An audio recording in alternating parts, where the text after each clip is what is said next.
اللهم صل على سيدنا محمد وعلى آله وصحبه وبارك وسلم وصلوا عليه وسلموا تسليما. رب اشرح لي صدري ويسر لي أمري واحلل عقدة من لساني يفقه قولي. لاسٹ ٹائم ہم نے ذکر کیا تھا کہ حضرت اسماعیل علیہ السلام کو ان کے والد حضرت ابراہیم علیہ السلام نے مکے میں چھوڑا اور وہاں سے نکلے اور ایک بہت ہی پیاری دعا کی. اس دعا کو ہم نے ڈسکس کیا. اس دعا کے آخری الفاظ پہ اگر آپ غور کریں تو دے آر ایکسٹریملی بیوٹیفل. ایک باپ دعا کر رہا ہے، وہ نہ صرف یہاں کی اپنی اولاد کے لیے دعا کر رہا ہے بلکہ یہاں کے رہنے والوں کے لیے بھی دعا کر رہا ہے. اور کتنی پیاری دعا کر رہا ہے. وہ کہہ رہا ہے کہ اللہ وَرَزُقْهُم مِّنَ الثَّمَرَاتِ لَعَلَّهُمْ يَشْكُرُونَ. اے میرے پاک پروردگار، یہاں کے رہنے والوں کو تو پھل کھلا. یعنی پھل انسان اس وقت کھاتا ہے جب اس کو باقی تمام چیزیں پوری ہو جاتی ہوں. یعنی جہاں تک کھانے اور پینے کا تعلق ہے، اناج کا تعلق ہے، تو اللہ سے پھل مانگ رہے ہیں، یعنی افضل چیز مانگ رہے ہیں. وہ چیز جو انسان اس وقت استعمال کرتا ہے جب بیسک نیڈز پوری ہو جاتی ہوں. تو یہاں سے ہم کو اس بات کا بھی سبق ملتا ہے کہ انبیاء کرام نے بھی اللہ تعالیٰ سے ہمیشہ افضل چیز مانگی ہے، کیونکہ اللہ تعالیٰ تو دینے پر قادر ہے. آپ جو چاہیں اس سے مانگیں، کوئی بھی چیز اس کے دسترس سے باہر نہیں ہے، اس کی پاور سے باہر نہیں ہے. اسی لیے ہمیں حکم بھی یہ دیا گیا ہے، ہم سے کہا بھی یہ گیا ہے کہ اللہ سے جنت مانگو، اور مانگو تو جنت الفردوس مانگو. اگر جنت مانگ ہی رہے ہو تو سب سے اعلیٰ والی جنت مانگو، کیونکہ وہ تو دینے پر قادر ہے. تو خیر بہرحال میں نے سوچا کہ چونکہ ہم یہ ڈسکس کر چکے ہیں تو ایک چھوٹا سا پوائنٹ جو ہمارے پچھلے لیکچر میں سے تھا ہم اس کو بھی ڈسکس کر لیں. اب آگے ہم چند چند باتوں کی طرف آج کی اس لیکچر میں آئیں گے کہ ہم نے لاسٹ ٹائم پڑھا تھا کہ حضرت اسماعیل علیہ السلام اور ان کی والدہ جب مکے میں آباد ہوئے تو وہاں پر ایک قبیلہ جرہم آیا، اور اس نے دیکھا کہ یہاں پہ پانی کا ذخیرہ ہے. تو اس نے بی بی حاجرہ رضی اللہ علیہ السلام سے یہ ریکویسٹ کی کہ ہم یہاں پر بسنا چاہتے ہیں. تو انہوں نے ان کو اس بات کی اجازت دی کہ ٹھیک ہے آپ یہاں پر بس سکتے ہیں، لیکن پانی پر ہماری حکومت ہوگی. اب سوال یہ پیدا ہوتا ہے کہ یہ قبیلہ جو ہے یہ کہاں سے آیا تھا اور کیوں آیا تھا. ہسٹورینز نے اپنی کتاب میں لکھا ہے کہ یمن، جو کہ بالکل ساؤتھ میں ہے عربین پیننسولا کے اور مکے سے قریب ہے بنسبت مدینے کے، تو وہاں پر یہ دو قبیلے ہوا کرتے تھے. ایک کا نام تھا جرہم اور ایک کا نام تھا قطورہ. یہ دونوں قبائل جو ہے وہ وہاں کا جو یمن کا بادشاہ تھا اس سے اپنی جان چھڑا کے فار واٹ ایور ریزن وہاں سے نکلے. اور چونکہ یمن بڑا سرسبز و شاداب علاقہ تھا تو now they were looking for کہ کوئی اور ایسی ہمیں جگہ مل جائے جہاں پر ہم بسیرا کر سکیں، جہاں پر پانی ہو، جہاں سے بیسک نیڈز ہم پوری کر سکیں. تو یہاں سے ہوتے ہوتے ہوتے یہ مکے کے قریب پہنچے، اور مکے میں انہوں نے دیکھا کہ یہاں پر ایسا معاملہ ہے. تو انہوں نے ریکویسٹ کی اور بی بی ہاجرہ نے ان کی ریکویسٹ گرانٹ کی اور یہ یہاں پہ سیٹل ڈاؤن ہو گئے. لیکن چکر یہ تھا کہ یہ دونوں قبیلے جو ہے ان کی آپس میں نہیں بنتی تھی. ایک قبیلے کا سردار تو مداد تھا جو جرہم قبیلہ ہے، اور دوسرے کا قبیلے کا سردار جو قطورہ جو قبیلہ تھا اس کا سردار تھا سمیدع. اور اتفاق کی بات یہ ہے کہ یہ دونوں چچا زاد بھائی تھے. اچھا ہوا یہ کہ سمیدی جو ہے وہ مکے کے نچلے علاقوں میں یعنی زمینی علاقوں میں دا پلینز آف مکہ میں وہ آباد ہو گیا، اور یہ جو مضاد تھا یہ جرہم کو لے کے ہلی ایریاز ماؤنٹینیس ریجنز آف مکہ میں آباد ہو گیا. اچھا اللہ کا کرنا یہ ہوا کہ حضرت اسماعیل علیہ السلام کی جب شادی ہوئی تو وہ ہوئی جرہم میں. تو اس طرح سے وہ آپ کے سسرالی بن گئے اور آپ کی اولاد کے ننیال ہو گئے. تو آپ کی بات علیہ السلام حضرت اسماعیل علیہ السلام کے بعد آپ کے بیٹے کے زمانے میں پھر وہاں پر ایک جنگ واقع ہوئی. اچھا وہ جنگ ہوئی یوں کیونکہ ان دونوں قبیلوں کی آپس میں بنتی نہیں تھی. تو ہوتا یہ تھا کہ جو شخص پلین سے یعنی سمیدع کے علاقے سے، قطورہ کے علاقے سے جو شخص اوپر کی طرف جاتا تھا جہاں پہ جرہم رہتے تھے، تو جرہم اس سے عشر لیتے تھے. عشر کہتے ہیں 10% ٹیکس کو. اسی طرح جو لوگ اوپر کے علاقوں سے نیچے کے علاقوں میں آتے تھے دا پلینز کی طرف، تو ان سے سمیدع ٹیکس لیتا تھا 10%. تو اس کی وجہ سے یہ تو چھوٹی سی بات ہے، اس کے علاوہ اور بھی بہت ساری چیزیں تھیں جس کی وجہ سے آپس میں پھڈا شڈا چلتا تھا، ٹسل چلتی تھی، وہ اس کو برداشت نہیں کرتے تھے، وہ اس کو برداشت نہیں کرتے تھے. Eventually the bubble bursted. اور ہوا یہ کہ اپنا مداد جو ہے، جو جرہم کے قبیلے کا سردار تھا، وہ اپنے تیر اندازوں کو اور اپنے تلوار بازوں کو لے کے نکلا، اور یہاں سے یہ اپنی فوج کو لے کے نکلا، اور مقام فاضح میں ایک سخت مقابلہ ہوا. اب چونکہ حضرت اسماعیل علیہ السلام کی اولاد کا ننیال جرہم تھا، اس لیے انہوں نے جرہم کا ساتھ دیا، اور اس گھمسان کی جنگ کے بعد اللہ نے جرہم کو فتح دی، اور قطورہ جو ہے اس نے گھٹنے ٹیک دیے اور صلح کر لی، اور سب نے مداد جرہمی کو اپنا سردار مان لیا. اور پھر حضرت اسماعیل علیہ السلام کی اولاد میں نابت کے بعد جب قیدر کا زمانہ آیا، تو قیدر چونکہ چھوٹے تھے، بچے تھے، عمر میں کم تھے، تو اس زمانے میں ان کے ننیال نے سرداری سنبھالی. اچھا، اور کمال کی بات ہے کہ ایسی سنبھالی کہ پھر حضرت اسماعیل کی اولاد کو بھی سرداری ملی ہی نہیں، تو یہی سرداری کرتے رہے، کئی جنریشنز گزر گئیں. اچھا، پھر حضرت اسماعیل علیہ السلام کی اولاد بھی اب مکے میں پھیلنی شروع ہوئی. اب یہاں پر جرہم بھی تھے اور دوسرے قبائل بھی تھے، تو پھر انہوں نے کیا کیا کہ اللہ کے دین کی اشاعت کی خاطر، اس کو پھیلانے کی خاطر مکے کے اطراف بھی پھیلنا شروع ہوئے. اور خدا کی قدرت کے جہاں جاتے، اگر کبھی کسی قبیلے سے جنگ ہوتی تو اللہ انہیں فتح دیتا، اپنے دین کو غلبہ دیتا، اور اس طرح یہ عرب میں پھیلنا شروع ہوئے، اور اللہ کا دین بھی پھیلنا شروع ہوا. اچھا، مکے کی سرداری لیکن جرم کے پاس ہی رہی. پھر ایک ایسا وقت آیا، جیسا کہ آتا ہے ہر قوم پر، کہ ایک عروج آتا ہے اور پھر اس کے بعد زوال آتا ہے. تو جب وہ اپنے عروج پر پہنچے تو ان میں سے کچھ لوگ دین سے باہر نکل گئے. انہوں نے ظلم کرنا شروع کر دیا کہ جو لوگ کعبۃ اللہ میں آتے وہ ان سے ناجائز سلوک کرتے، ان سے ناجائز پیسے لیتے، مسافروں پر ظلم کرتے، اور خانہ کعبہ کے واسطے جو نظر نیاز چڑھائی جاتی وہ سب خود کھا جاتے، اور اس طرح انہوں نے بہت سارے باقی معاملات کرنے شروع کیے. اچھا، یہ وہی زمانہ تھا کہ مکے کے اطراف اور بھی قبائل تھے، مثال کے طور پہ بنی بکر اور بنی خزاعہ. اچھا، بنی خزاعہ کی بھی ایک بڑی انٹرسٹنگ ہسٹری ہے کہ یمن میں اللہ نے یمن والوں کو بڑی عزت دی.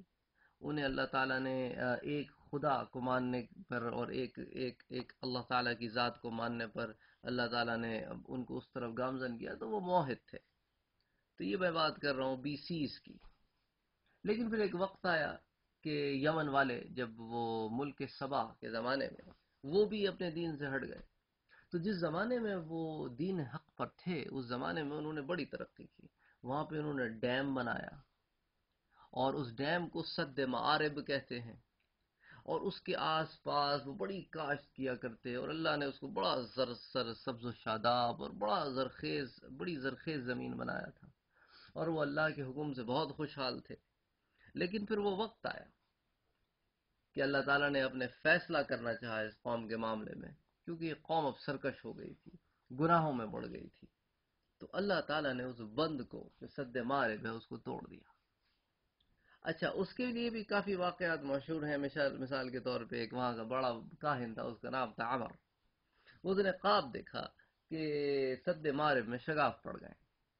تو اس نے کہا کہ یار، میں اتنا بڑا آدمی ہوں، اگر میں یہ بول کر یہاں سے نکلوں گا کہ یہاں پہ سد معارب میں شگاف پڑ گئے تو میرے ساتھ ایک بہت بڑا قبیلہ اور بہت بڑے بڑے لوگ نکل کھڑے ہوں گے. تو اس نے اپنے بیٹے سے کہا کہ دیکھو، کل جب میں بازار جاؤں گا تو میں تمہیں کسی کام سے روکوں گا، اور جب میں تمہیں اس کام سے روکوں تو تم مجھے تھپڑ مار دینا، اور میں کہوں گا کہ جس جگہ پر بیٹا باپ کی عزت نہیں کرتا میں نہیں رہتا. تو بہرحال ایسی ہی ہوا، اور اس نے طیش میں آ کے کہا کہ بھئی میں تو ایسی جگہ رہنا ہی نہیں چاہتا جہاں پہ جو ہے وہ بیٹا باپ کو تھپڑ مار دے. اور وہ واپس گھر آیا اور اس نے اپنا سامان بیچنا شروع کر دیا، اور لوگ خوش ہو گئے کہ بھئی اتنا بڑا آدمی ہے، اس کے پاس کتنا سامان ہے اور بالکل سستے داموں بیچ رہا ہے. تو لوگوں نے دبا کے خریدنا شروع کیا، اور یہ وہاں سے نکل گیا. اس کے تھوڑے عرصے کے بعد دوسرے قبائل بھی یہاں سے نکلنا شروع ہوئے. مثال کے طور پہ مدینے کے قبائل اوس و خزرج، یہ بھی یمن کے رہنے والے تھے. تو سد معارب کے ٹوٹنے کے بعد یہ قبائل بھی وہاں سے نکلے. اچھا، پھر اسی طرح بنو خزاعہ بھی وہاں سے نکلے. تو اسی طرح یمن میں سارے لوگ نہیں نکل گئے، لیکن کافی سارے لوگ جو ہے وہ یمن سے نکل کے باقی عرب میں پھیل گئے. تو سد معارف جو ہے وہ بند جب ٹوٹا BC's میں، 700 سال 800 سال اللہ تعالیٰ نے اس کو رکھا، اور اس کے بعد جب اس کے توڑنے کا فیصلہ فرمایا تو یہ سارے قبائل جو ہے وہ وہاں سے نکلے اور پھیل گئے۔ تو اسی طرح بنو خزاعہ آ کر مکے کے اطراف بیٹھ گئے۔ اچھا، بنو خزاعہ نے اور بنی بکر نے یہ دیکھا کہ بنو جرہم جو ہے وہ اب ظلم کرنے لگ گئے ہیں، اور تو انہوں نے فیصلہ کیا کہ ان کے ظلم کو روکنا چاہیے۔ اچھا، مکے کے کئی نام رہے ہیں، جن میں سے ایک نام جو ہے وہ بکہ بھی ہے، جس کو اللہ تعالیٰ نے قرآن میں بھی ذکر کیا ہے کہ ان اول بیت وضع للناس ببکۃ مبارکہ۔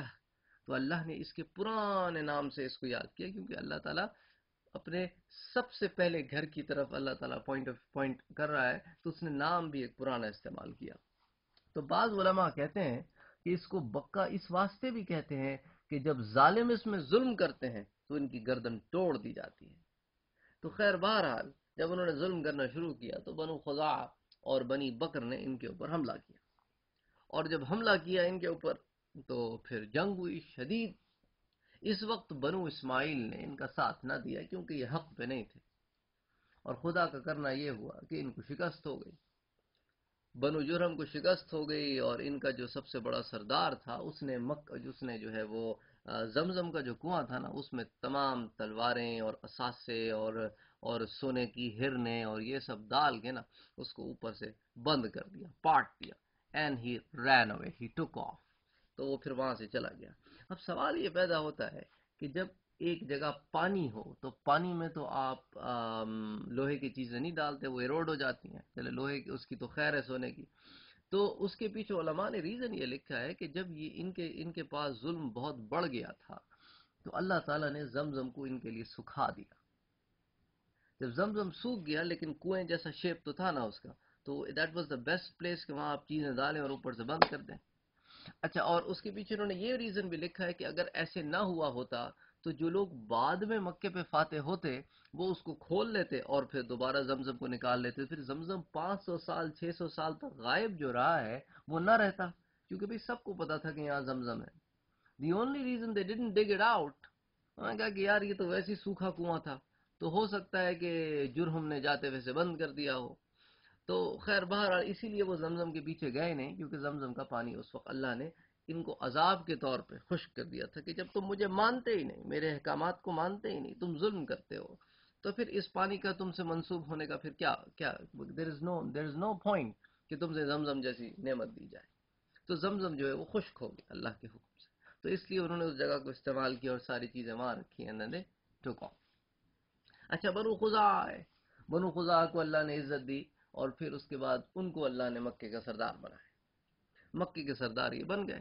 اور اس وقت بھی حضرت اسماعیل علیہ السلام کی اولاد کے پاس کوئی چیز نہیں آئی، اور بلکہ ایک ایسا وقت آیا کہ بنو خزاعہ نے مکے کے تمام اطراف کے علاقوں میں اپنے گھر بنانے شروع کر دیے۔ تو مکے میں اپنے گھر بنا رہی تو جو لوگ نان بنو خزاعہ تھے وہ آٹومیٹکلی بائی فورس اور بائی پیئر پریشر یا کسی بھی قسم کی ایکسٹرنل پریشر کی وجہ سے they started leaving from مکہ، اور یہاں وہاں ڈسپرس ہونا شروع ہو گئے۔ اچھا، یہ بنو خزاعہ میں ایک شخص ہوا کرتا تھا عمر ابن لحی۔ اچھا، عمر ابن لحی کا یہ معاملہ تھا کہ بڑا اثر و رسوخ والا آدمی، یعنی اس کا یہ عالم تھا کہ حج کا زمانہ ہوتا تو کئی سو اونٹ وہ ذبح کرتا اور لوگوں کو کھانا کھلاتا، اچھا لوگوں کو کپڑے پہناتا، تو اس کے ایک بڑی سے تھی، یعنی آپ یہ سمجھ لیں کہ اس کی بات کو کوئی ٹال نہیں سکتا تھا، اس کا ایسا مقام تھا۔ تو یہ عمر ابن لحی جو ہے یہ بہت بڑا اللہ نے اس کو عزت دی، تاجر تھا۔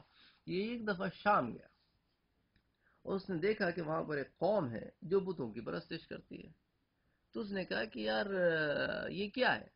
انہوں نے کہا کہ یہ بت ہیں، ہم ان سے جو مانگتے ہیں وہ ہم کو دیتے ہیں، ہم ان سے کھانا مانگتے ہیں کھانا دیتے ہیں، پانی مانگتے ہیں بارش دیتے ہیں، I mean they fulfill all our dreams۔ انہوں نے کہا ٹھیک ہے، ایسا کرو تم ایک بت مجھے بھی دے دو۔ تو انہوں نے اس کو حبل دے دیا، یہ حبل اٹھا کر کے لے کے آیا، اور جہاں یہ ٹیلا سا بنا تھا نا جہاں زمزم تھا، جہاں وہ پاٹ کے چلے گئے تو وہ جگہ تو خالی تھی، تو اس نے لا کے وہ بت حبل وہاں رکھ دیا زمزم کے اوپر، پھر اونچائی بھی تھی تھوڑی سی، تو ایک اس کو تھوڑا سا سٹینڈ بھی مل گیا، تو اس نے وہاں لا کے حبل رکھ دیا اور لوگوں سے کہا بھائی دیکھو، ایک تو خدا اوپر ہے اور یہ نیچے اس کے معاملات سنبھالتے ہیں، تو تم ان کو درخواست دو، یہ اوپر تمہاری درخواست پہنچائیں گے۔ تو اس طرح کی چیزیں اس نے دین میں داخل کی۔ پھر اس نے بہت ساری الٹی سیدھی رسومات بھی دین میں داخل کی، کہ مثال کے طور پہ اگر کوئی جانور جو ہے وہ 10 فیمیل بچے جنے، مثال کے طور پہ اگر کوئی کیمل ہے وہ 10 مادہ بچے یعنی فیمیل بچوں کو جنے اور ان میں کوئی میل بچہ نہ پیدا ہو، تو ایسے کیمل کو جو ہے وہ چھوڑ دیتے تھے انٹچڈ، کہ بھئی اس کا دودھ کوئی نہیں پیے گا سوائے اس کے کہ جو مسافر ہو، اور اس کو وہ کہتے تھے یہ سائبہ ہے۔ اور اسی طرح جو ہے وہ بحیرہ کی بھی ایک ان کے پاس رسم تھی، کہ اگر کوئی اس طرح چھوڑی ہوئی کیمل کسی بچے کو جن دے، پیدا کر دے، تو وہ کیا کرتے تھے کہ اس بچے کے بھی کانوں کو توڑ کر اس کو چیر کر اس کی ماں کے ساتھ اس کو چھوڑ دیتے تھے، اور کہتے تھے کہ اس بچی کا بھی دودھ سب پر حرام ہے سوائے اس کے کہ جو مسافر ہو، اور اس بچی کو وہ کہتے تھے کہ یہ بحیرہ ہے۔ اسی طرح اگر بکری کے ساتھ یہ معاملہ پیش آئے کہ وہ 5 پریگننسیز میں مسلسل 10 مادہ بچے جنے، تو وہ اس کو کہتے تھے وسیلہ، اور اس کے ساتھ بھی وہ یہی کرتے تھے کہ بھئی دیکھو کہ اس کا جو گوشت ہے وہ مردوں پر تو حرام نہیں ہے لیکن عورتوں پر حرام ہے۔ اچھا، اسی طرح وہ اگر یہی معاملہ وہ گائے کے ساتھ کرتے، کہ گائے کے اگر 10 بچے ہوں اور 10 کے 10 فیمیل ہوں 5 پریگننسیز میں، اور ان میں کوئی میل پیدا نہ ہو، تو اس کو بھی وہ اونٹ کی طرح ایسے چھوڑ دیتے انٹچڈ، کہ اور کہتے کہ بھئی یہ حام ہے۔ تو یہ وہ رسمیں تھیں جن کو کہتے ہیں سائبہ، بحیرہ، وسیلہ، حام، کہ یہ مختلف جانوروں کے ساتھ اس طرح کا معاملہ کرتے۔ یہ سب اسی کی دین میں ایجاد۔ اچھا، اسی طرح اللہ تعالیٰ نے جب ان کو تلبیہ سکھائی کہ لبیک اللہم لبیک لبیک لا شریک لک لبیک ان الحمد والنعمت ولک الملک لا شریک لک لبیک اللہم لبیک، تو عمر ابن لہی نے اس کو بھی بدل دیا۔ اس نے کہا کہ بھئی دیکھو، جب یہ سارے بت آ گئے نا، اچھا، تو اس نے کہا کہ بھئی دیکھو اب تلبیہ چینج ہو گئی ہے۔ اچھا، یہ باقی سارے بدھ بھی یوں آئے کہ مکے والوں کا اگر کسی قبیلے سے پیکٹ ہوتا تو اس کا خدا لا کر وہ مکے میں رکھ لیتے، اور اگر کسی قبیلے سے پیکٹ ٹوٹ جاتا تو اس کا خدا لے جا کے مکے سے باہر پھینک دیتے۔ یعنی ایک عجیب معاملہ ہے کہ خدا پھینکے جا رہے ہیں۔ عقل پہ پردے پڑے ہوں تو پھر آدمی ایسے ہی کام کرتا ہے، کہ بتوں کا معاملہ تو پھر یہ ہے نا کہ کھڑے ہیں کھڑے ہیں، پڑے ہیں پڑے ہیں، یہاں پر تو بندے خدا سے بڑے ہیں، یعنی کہ خدا کو بندے اٹھا کے لے کے بھی آ رہے ہیں اور پھینک رہے بھی ہیں۔ ایک عجیب معاملہ ہے۔ تو اس نے کیا کیا، اس نے کہا کہ بھئی دیکھو، اب تلبیہ کچھ یوں ہوا کرے گی، لبیک اللہم لبیک لبیک لا شریک لک الا شریک ہوا لک تملک وما ملک۔ یعنی ایک عجیب مذاق بنا دیا کہ لبیک اللہم لبیک، اے اللہ میں حاضر ہوں میں حاضر ہوں، لبیک لا شریک لک، اے اللہ تیرا کوئی شریک نہیں، الا شریک ہوا لک، یعنی سوائے ان کے جن کو تو نے خود شریک بنایا ہے، تملک ہو وما ملک، ویسے ان کے پلے میں بھی کچھ نہیں اگر تو نہ چاہے۔ تو اب وہ جو ہے وہ حج کے دوران یہ تلبیحات پڑھنا شروع ہو گئے۔ تو اسی لیے اللہ کے رسول صلی اللہ علیہ وسلم نے فرمایا کہ میں نے خواب میں دیکھا ہے، کہ میں نے اس کو دیکھا ہے کہ دوزخ میں اللہ تعالیٰ اس کو ایسی سزا دے رہے ہیں کہ اس کے جو اندر کے آرگنز ہوتے ہیں نا، انٹسٹائن وغیرہ، یہ جہنم میں ان کو گھسیٹ کے پھر رہا ہے۔ انا للہ و انا الیہ راجعون۔ تو اللہ کے دین میں اس قسم کی چینجز کرنے والوں کو پھر اللہ ایسے ہی سزا دیتا ہے، اور کیا ہے۔ تو خیر، بہرحال پھر بنو خزاعہ کے زمانے میں اس شخص نے دین میں بتوں کو داخل کیا، اور اس طرح جب اللہ کے رسول صلی اللہ علیہ وآلہ وسلم کا زمانہ آیا تو کعبے کے اندر، کعبے کے باہر، ادھر ادھر مختلف جگہوں پر بت رکھے ہوئے تھے، اور ان کی تعداد علماء بتاتے ہیں کچھ 360 کے قریب تھی، اور یہ مختلف قبیلوں کے بت تھے، کچھ طائف کے بت تھے، کچھ آپ مدینے والوں کے بت تھے، اور کچھ آپ اوپر چلے جائیں یا نیچے چلے جائیں یمن کی طرف یا شام کی طرف، یا لوکل بت تھے۔ تو اس طرح کر کے ان کے پاس کئی سارے بت تھے، کیونکہ کئی سارے قبائل تھے، اور کچھ قبیلے کسی بت کو مانتے تھے اور کچھ قبیلے کسی بت کو مانتے تھے۔ تو خیر، بہرحال اس طرح ان کے ساتھ یہ معاملہ پیش آیا، اور ان کی گناہوں کی یہ عالم تھا کہ ایک کپل ہوا کرتا تھا، یا ایک کپل تو نہیں کہہ سکتے، ایک عورت اور مرد ہوا کرتے تھے، ان کا نام تھا اصاف اور نائلہ۔ ان بدبختوں نے کعبے میں زنا کیا، تو ان کے اس گناہ کے سبب اللہ تعالیٰ نے دونوں کو پتھر کا بنا دیا۔ تو اصاف اور نائلہ کے یہ جو بت تھے، یہ لوگوں نے عبرت کے طور پر وہاں پر مکے میں رکھے تھے۔ بعد کے لوگوں نے ان کی بھی پرست شروع کر دی کہ شاید یہ بھی خدا ہے۔ تو اس طرح کے معاملات جاہلیت کی وجہ سے یہ لوگ اس زمانے میں کرتے رہے۔ تو اسی لیے اللہ کے رسول صلی اللہ علیہ وآلہ وسلم کا ایک مقصد جب آنے کا تھا وہ یہ تھا کہ اس اللہ کے گھر کو پاک کریں، اور اس کے علاوہ اطراف کے جو باقی ریلیجنز ہیں جن کے بارے میں ہم بعد میں پڑھیں گے، ان کو بھی اس دین حق کی طرف لے کے آئیں جو کہ سب کا دین تھا۔ کیونکہ وقت تو ایسا تھا کہ یہود کہتے تھے کہ ہم حق پر ہیں، عیسائی کہتے تھے کہ ہم حق پر ہیں، ستارہ پرست کہتے تھے کہ ہم حق پر ہیں، آگ پرست کہتے تھے کہ ہم حق پر ہیں، بت پرست کہتے تھے کہ ہم حق پر ہیں، یعنی سبھی کہتے تھے کہ ہم حق پر ہیں۔